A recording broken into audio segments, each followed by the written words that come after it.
Mr. Secretary. The Open Skies Treaty allows for aerial surveillance of military forces. The U.S. and Russia are both parties. However, according to the State Department, Russia has not been playing ball lately. They're denying the United States overflight of certain parts of their territory. I know that we had sought resolution with Russia on these matters, but my understanding is those efforts have come up empty. Do you believe that does the U.S. believe that Russia is in violation of the Open Skies Treaty? We are meeting on that issue. I've been briefed on it, and we'll be meeting with State Department and national security staff here in the very near future. There certainly appears to be violations of it, but you know, I've got to go into the meeting and figure out that I've got all the information. Would you care to elaborate in an unclassified manner in this setting on the nature of those violations? There are areas that have been, we've been prevented from overflying.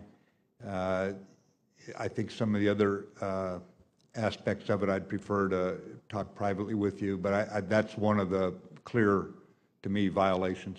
Could we get your commitment to submit response on the record, classified or unclassified as appropriate, once you've had those consultations? I'd prefer to do it even before I had the consultation. I get it to you right away. I can tell you what we know right now, what we believe right now, and then we can update you later, sir. That's fine if we could get that on the record in writing. General Dunford, while we're on the topic of Russian treaty violations, our EUCOM commander, General Scaparrotti, testified in March saying, Russia has repeatedly violated international agreements and threats that underpin European peace and stability, including the Intermediate Range Nuclear Forces Treaty and the Treaty on Conventional Armed Forces in Europe. Do you agree that Russia is in violation of both those treaties? I do, Senator.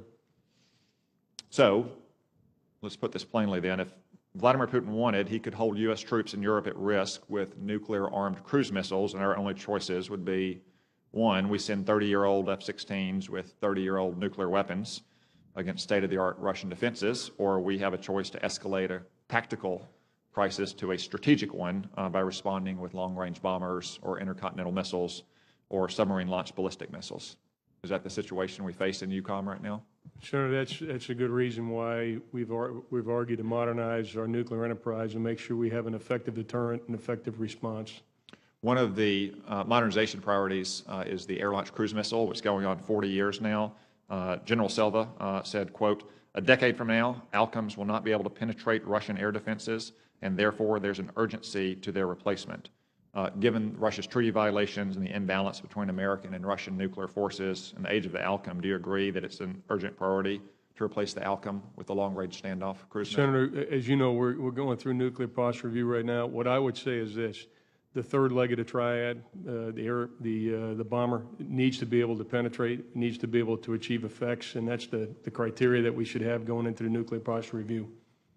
Thank you. To conclude, we had Admiral Harris from PACOM in a few weeks ago as well. He pointed out that although China is obviously not a party to the INF Treaty, if they were, over 90% of their missiles would be banned by it.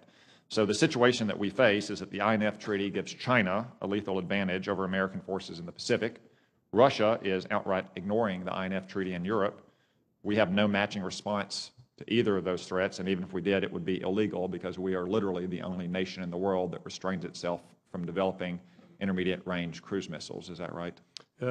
Senator, is, and I think what's important about the Chinese capability is that is in that category of anti-access area denial that we discussed earlier, where the large number of missiles and rockets that they have do present a challenge to us as we try to project power. Seems a critical strategic problem that we face. I know that you gentlemen are working to address it. I hope that we can do everything possible to help you. Thank you. And Senator, there's a wide range in the FY18 budget, and frankly, we started in 17, a wide range of capability areas where we requested resources designed specifically for those challenges that you've articulated.